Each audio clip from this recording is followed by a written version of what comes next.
Hey, once again, welcome back to the Chit channel. Today I have with me Omar, and we're going to have our little chit chat. So, Mr. Omar, yeah. Yes. My first question is, how do you advise a young person to go about finding a good partner? I mean, romantically speaking. Of course, yes. Yeah. Yeah, and I think I hear this question a lot. So there are a couple of things that you have to look out for, okay? And like most people would say that chemistry, you must have a chemistry. But to be honest with you, if we have to be very real, you know you've had chemistry for a couple of people. Yeah. Yeah, so if we talk about chemistry, it's not the real deal. Because you can have chemistry for me, you can have chemistry for somebody else, you can have chemistry. I mean, I've had chemistry for multiple people. So it's not really about the chemistry. And we talk about connections and we talk about this and that. But you see, I believe that you must have a purpose why you want to be with somebody. Okay? So the question now is that when Adam was lonely and God had to find him a wife, he put him to sleep. So obviously Adam did not see or where the woman came from. But then he was able to say that this is a bone of my bone, flesh of my flesh. How did he know? So it was more of a spiritual connection. He did not go find it. He didn't know where the woman came from, who she was, but there was a connection. So that connection is very important. Okay, because sometimes, maybe like some women, you meet a guy who is a businessman, and you know, for a businessman, he had to be traveling, he's going to get busy. Then you end up saying, I'm lonely, he's hardly home, he's never, but you knew. So that's what I'm talking about, the purpose. Okay, so now the question is that, what is your purpose to be with this particular person? What is that? You have to set a goal. What is your purpose? And the woman has, or whoever, if I want to be with somebody, I have my purpose. My goal is to do God's work.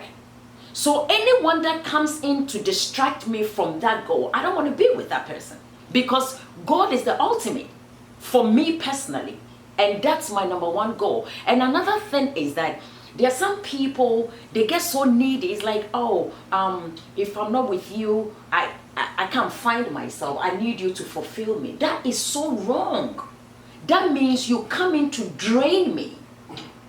If I'm not in your life and you don't feel fulfilled, or you feel like you lost your world, are you serious? I want to find myself. I want to be whole before I get into any relationship, so that I don't go in to drain the person. So you must have a common goal. There must be a purpose why you want to be. You see, if you meet a lady and the chemistry is there, oh my goodness, she has a nice body, she has a this, those are vain. She can lose all that. And like a lady, you want to be with a guy, and it's like, I want a guy who is very wealthy, he must have everything. Okay, good. You met the guy, he had everything. He's a millionaire, he had it.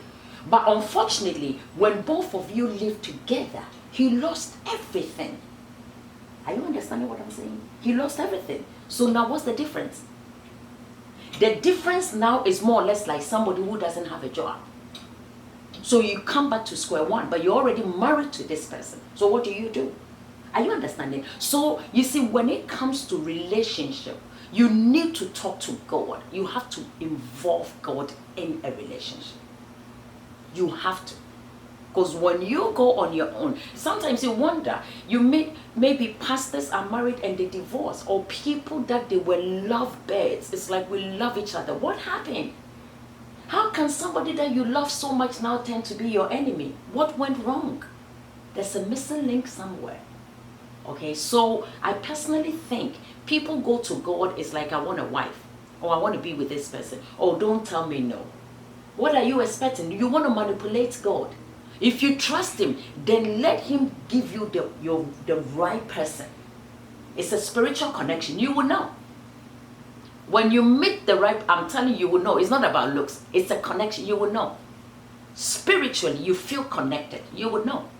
So that's something that I think when it comes to the chemistry must be there, obviously. There has to be chemistry, but you don't base it on chemistry. Chemistry is not everything because it can fade away. I mean, I've met a couple of people, have chemistry, I mean, and then I meet somebody else and the chemistry is there. So then you begin to wonder, what is wrong? Am I just being flirtatious?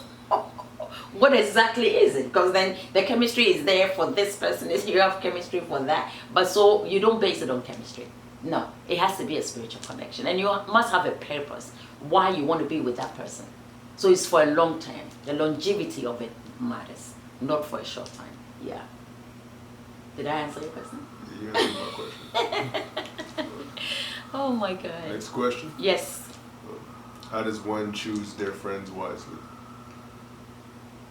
Okay, so well, that question is very dicey in the sense that it depends on what you look out for.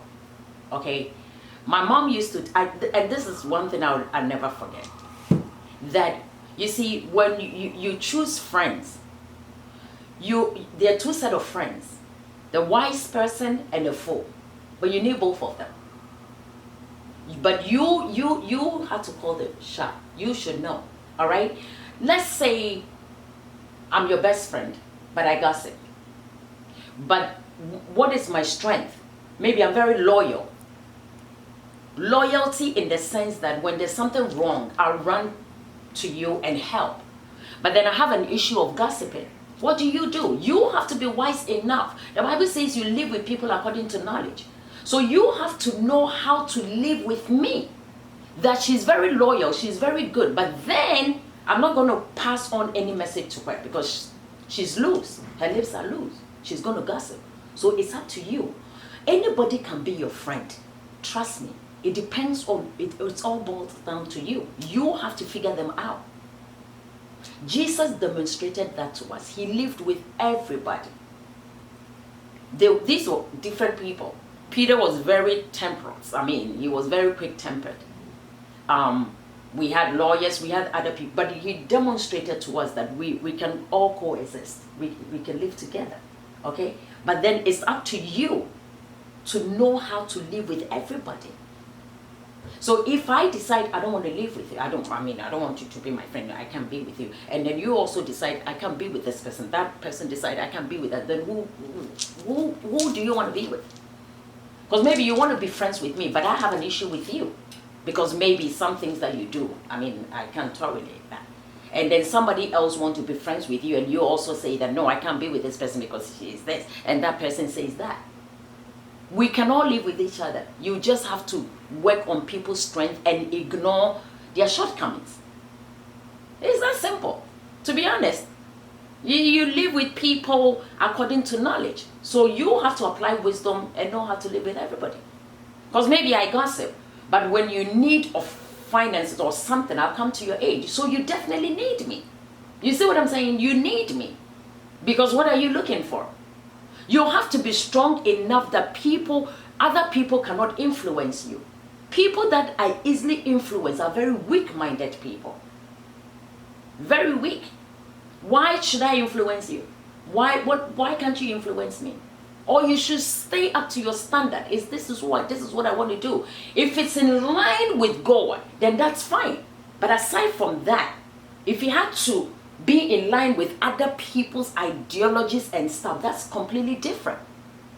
So I'm telling you, you can live with everybody.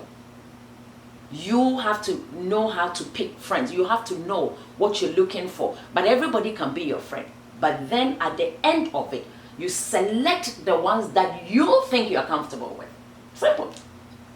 Because Jesus lived with everybody, but there were selected few that he trusted them. It's entirely up to you. But everybody can be your friend. On a platonic level, everybody can be your friend. Yeah? Sure. Okay. Next question. Yes. How would you promote a culture of entrepreneurship in the low-income black community in the United States? In low-income black communities in the United States? First of all, you see, the business is not an issue. Okay? If I want to go to a very low-income neighborhood to promote business, I will first of all will have to deal with the mindset of the people. That is the goal. If I'm not able to deal with the mindset of the people, it doesn't matter what position you put them, it will fail. It will backfire.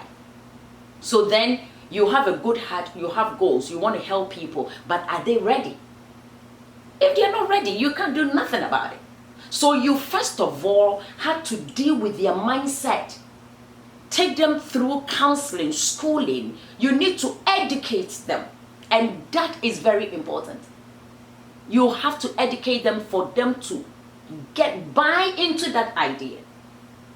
Because putting them what? Like a low-income neighborhood, you want to help them. So maybe you come up with different stores. It's like, this is a store. I paid for it. I want you to manage it. Are they ready to wake up and come to the store? Or maybe at their own time? It's like, oh no, I'm not ready. Maybe I smoked, I'm tired, whatever. I feel lazy, I don't want to do this. So what can you do? Unless, of course, you take them through education to educate their mind. To let them see it, that you can make it. Because it doesn't, look, you see, sometimes I tell people, when I was growing up, I didn't have it. If I want to tell you my story, you'll be amazed. Personally, I do. You see, I learned to depend on God. I did not have anything. I did not have it. I worked my way through life with the help of God. So when I hear people giving excuses, or maybe because I'm black, because I'm this, I don't understand. Seriously. Because from where I'm coming from, I did not have nothing at all. But I worked my way up. You see, look at the Africans. English is their second language. They struggle through it. They have accent, but they are still pursuing.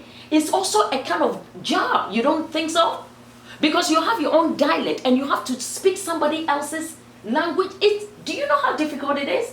Because right now, if I asked you to speak a dialect in Africa, you can't. Your mind can never wrap around through it. But you see how they have to struggle and speak a second language fluently. You see, even if I have an accent, but I'm communicating with you, but if I have to flip it over for you to communicate with me in my you can. But now, because maybe you speak and you might think you're more intelligent than I am. But you see, you might meet an African, an illiterate, but they're trying to speak English. They're smart. Intelligence is not just about books. Okay, so my thing is that if you don't educate the mind, look, you can pick anybody, they've never been to school. When you educate their mind and they get understanding, there's absolutely nothing they cannot do. If you get them to understand, that's it, that's the key. Understanding is everything. Why do you want to do business? Why do you even want to go into that neighborhood? What is the purpose? There must be a purpose. If you have the purpose, then you need to educate the mind of the people for them to get an understanding from where you are coming from, why you want them to achieve, why you want them to get to the top, when they get that understanding, then whatever you put them to, they'll be able to do it. Without that, forget it. Without that, it will be a waste of time. So first and foremost, you might have a heart to do it. You might end up regretting and become bitter, and it's like, oh my goodness, I'm never going to help my people. Look at them. But that's not their fault, because it's you. You did not take time to educate them. You move by sensation. You move by your emotion because you want to help. But are they ready? How are you going to help somebody? You might even end up killing them. It's like giving a child, you want to win a child off, and you want to give them for you, they might get choked. So if the people don't have understanding, they might get choked. You put them into a business, very prosperous business, but it can choke them and kill them. So you did not end up doing nothing. So the key is to educate the people first and foremost before you even dare to do anything. Right? Amen. Wonderful. Did I answer all your questions? Great, good. Thank you, Pastor, for answering my questions. Yeah. If you're watching at home and you were inspired by what you heard, Make sure to like the video, leave a comment, and subscribe to the channel for next time. Stay tuned.